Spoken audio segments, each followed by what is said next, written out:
When you think of Watch Dogs 1, the first thing that comes to mind is usually hacking, right? Cameras, traffic lights, phones, you name it. But there's a layer most players completely overlook: the weather system. And it's not just there to make Chicago look pretty.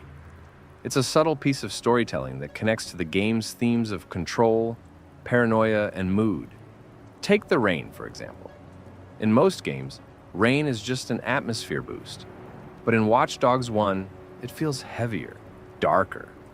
Pair that with Aiden Pearce's trench coat, the neon reflections on wet pavement, and the way pedestrians huddle under awnings. And suddenly, you're in a world that feels colder, more paranoid. It's like the city itself is trying to remind you, you're never really in control, even when you think you are. The weather creates a mood that makes the surveillance theme hit harder. Then, there's the way weather shifts your gameplay experience. A car chase in bright sunlight feels fast and free. But try that same chase in the rain and suddenly you're sliding across the streets. Pedestrians scatter more unpredictably, and the whole scene feels tenser. It's not just cosmetic, it's environmental storytelling. The city pushes back at you, almost like CTOS itself is adjusting the stage to remind you who's really pulling the strings. Even the foggy mornings and cloudy skies serve a purpose. Chicago feels unsettled, like it's always caught between calm and chaos. That's exactly how Aiden lives, constantly walking the line between being a protector and being the monster he's fighting against. The weather's like a mirror of his moral gray area, and most players don't realize how much it shapes their perception of him. And it goes deeper when you think about control. In Watch Dogs, Aiden controls nearly everything through his phone, cameras, bridges, lights, but he can't control the weather. That unpredictability is important. It's the game's way of telling you there are still forces bigger than one man with a phone. For all the power you feel when you flip a switch and crash traffic, you're still small in the face of the storm. What makes this even more interesting is how it ties into immersion. The weather isn't there to make screenshots look good. It's there to make you feel, to make you uncomfortable or calm or paranoid, depending on the moment. It's a layer of storytelling that never gets talked about. But once you notice it, you realize Watch Dogs 1 was way more thoughtful than people give it credit for. So next time you play, don't just run from mission to mission. Watch how the city reacts when the rain falls, or when fog covers the skyline. The weather isn't random, it's part of the story, shaping how you see Aiden, Chicago, and the power of surveillance. And in a game about control, the weather is the one reminder that some things will always stay beyond your reach. When most people talk about Aiden Pearce in Watch Dogs 1, the first thing they say is that he's bland. Too quiet, too brooding, not as fun as the wild characters you see in other open-world games. But here's the thing. Aiden isn't supposed to be fun. He's not meant to be a charismatic anti-hero or a lovable rogue. He's designed to feel uncomfortable, even unsettling, because he represents what happens when obsession with control consumes a person's entire identity. Think about how you interact with the world through Aiden. Every time you scan an NPC, you don't get a personality, you get data. Salary, medical history, a secret they've been hiding. To him, people aren't people anymore. They're lines of code. It's easy to miss this while you're playing, but that detachment is intentional. Aiden is so buried in surveillance, revenge, and paranoia that he can no longer connect with the humanity around him. That's why players feel he's cold. It's baked into who he is. Even his outfit tells the story. The trench coat, the low cap, the bandana. He isn't trying to look stylish. He's trying to erase himself. He wants to be just another shadow in the city. Invisible, anonymous. He's the human equivalent of CTOS. Always watching, always moving, but never really present. And that makes him scarier than a loud, over-the-top villain. He's subtle. He could be standing right next to you, and you'd never know what he's capable of. And then there's his motivation. Aiden isn't driven by justice in the way a traditional hero might be. His whole journey is about control. His niece's death isn't just a tragic event. It's the thing that proves to him he's powerless. And instead of coping with that loss, he doubles down. He decides if he can't control fate, he'll control everything else. The city, the people, the systems. The irony is brutal. The more he clings to control, the less control he actually has over himself. That obsession makes him dangerous, not just to his enemies, but to the people he's trying to protect. And that's why I think Aiden Pearce is more interesting than people give him credit for. He isn't designed to make you laugh like Trevor in GTA 5 or feel like a stylish outlaw. He's written as a warning about what happens when you stop seeing people as human and start seeing them as data points, when you confuse control with justice, when you convince yourself that paranoia is the same thing as protection. So maybe Aiden isn't bland at all. Maybe he's one of Ubisoft's boldest character choices because he makes you uncomfortable. He forces you to question your own role in the game.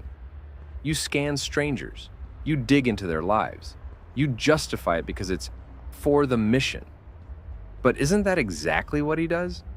And doesn't that make you complicit in the very paranoia the game is criticizing? The truth is, Aiden Pearce isn't meant to be loved.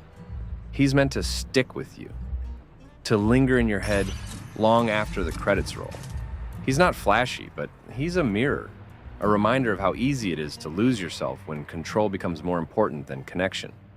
And in a game all about surveillance and power, that makes him the perfect protagonist. One of the most overlooked parts of Watch Dogs 1 isn't Aiden Pearce's story of revenge.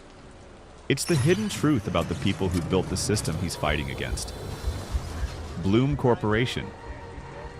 Everyone remembers CTOS, the citywide operating system that lets Aiden hack cameras, traffic lights, and personal data. But few players stop to think about what Blume actually represents.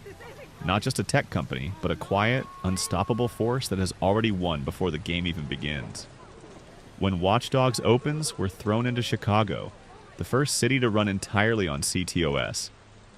It's efficient, connected, and seemingly perfect. But the game's story quietly reveals something chilling. Blume isn't just managing the city, it's owning it. The company built CTOS to control data, but in doing so, it controls people. Every citizen's phone, every security camera, even personal bank accounts, all of it feeds into one massive system. And Aiden, who uses hacking to fight back, is ironically a part of the same system he's trying to destroy. Blume doesn't just create technology, it manipulates power. The company funds politicians, contracts with law enforcement, and even experiments with predictive policing, deciding who might commit crimes before they happen. This is where Watch Dogs becomes eerily realistic. In the game's lore, Blume's influence isn't limited to Chicago. They plan to roll CTOS out to the rest of America, even globally. By the end of the story, we see hints that Blume is already expanding to other cities like New York and Los Angeles. What most players miss is that Blume's true victory comes after the credits. Because even when Aiden exposes their secrets, the system keeps running. There's also an interesting connection between Blume and Aiden's personal story. The attack that kills Aiden's niece, Lena, is a direct result of the world Blume built. The hit was ordered because Aiden's hacking drew attention to the wrong people. But that danger only existed because the entire city's data was already compromised. His revenge mission isn't just against the men who pulled the trigger, it's against the machine that made them untouchable. Even Aiden's closest allies, like Clara Lila, are tied to Blume's shadow network. Clara worked as a hacker for DedSec, the hacktivist group that also opposes Blume, but she helped design parts of the system that later destroyed her own life. That's what makes the Watch Dogs 1 story so tragic. Everyone is trapped in the same web of surveillance, even those trying to fight it. And here's the twist that most players overlook. Aiden never really wins. Sure, he brings justice to the people who hurt his family, and he exposes some of Blume's secrets, but the city doesn't change. The CTOS servers are still online. When you think of Watch Dogs 1, the word that probably comes to mind first is hacking. Cameras, traffic lights, bridges, all at the push of a button. But here's the thing. Watch Dogs wasn't just creating a fun gameplay gimmick. What it was really doing, years before it became a mainstream conversation, was predicting the idea of the smart city, and not just the conveniences, but the dangers too. A smart city is basically the concept of everything in your environment being connected. Traffic, utilities, security, even the infrastructure itself. Today we see it in places like Singapore, New York, Dubai. Cities are integrating sensors, data systems, and networks to run smoother, faster, and more efficiently. But Watch Dogs 1 showed us a darker side of that. The city of Chicago in the game is already a smart city, powered by CTOS. On the surface, it's supposed to keep things running. Traffic jams are reduced, emergency services can react faster, everything is under control. Sounds great, right? But then you put someone like Aiden Pearce in the middle of it, and suddenly the city becomes a weapon. What's wild is that Ubisoft released this game in 2014, when the phrase smart city wasn't something you heard on the news every day. They were ahead of the curve, showing us what happens when efficiency crosses paths with surveillance. You get a city that doesn't just respond to people, it monitors them, profiles them, and can even punish them without due process. The line between convenience and control disappears. The game makes you feel the double edge of that system. On one hand, you as the player love it. You tap your phone and boom! Traffic lights crash, bridges rise, steam pipes explode. It makes you feel powerful. But then, you think about it in reverse.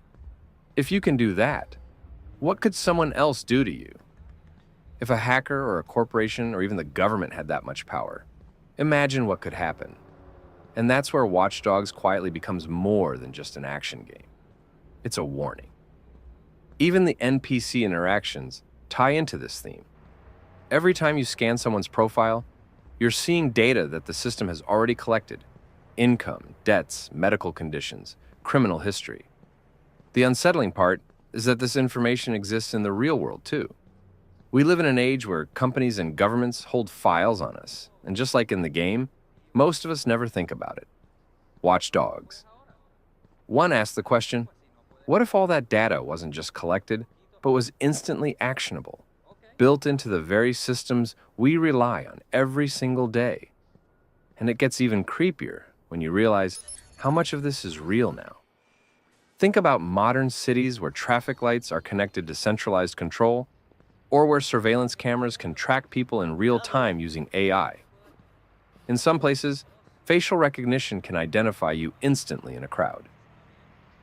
Watch Dogs. One took that idea and gamified it.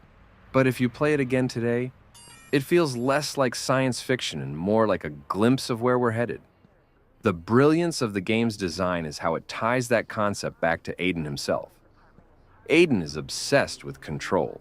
He believes that if he can manipulate the city, he can manipulate fate. But just like a real smart city, his control is an illusion. He can never fully control the outcomes.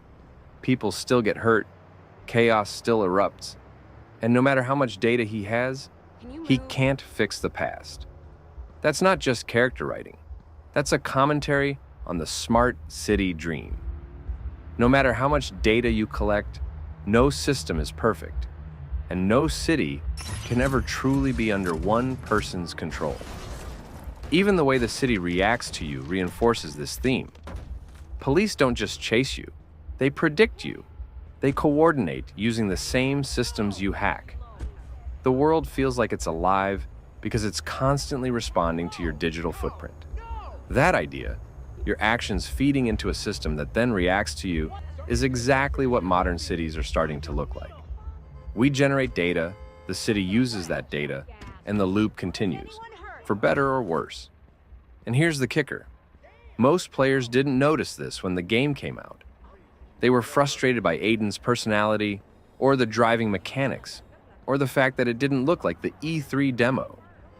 But in hindsight, Watch Dogs 1 was doing something that very few open-world games even attempted. It was holding up a mirror to a future we're now stepping into. It wasn't just a game about hacking. It was a game about living inside a city that knows more about you than you know about yourself. So, if you go back to Watch Dogs 1 today, Don't just see it as Ubisoft's first swing at a hacking franchise. See it as a warning about the rise of smart cities, the dangers of putting everything we rely on into a single network, and the terrifying possibility that the city itself could become both the stage and the weapon. Because Watch Dogs 1 wasn't just predicting a gameplay mechanic, it was predicting our reality.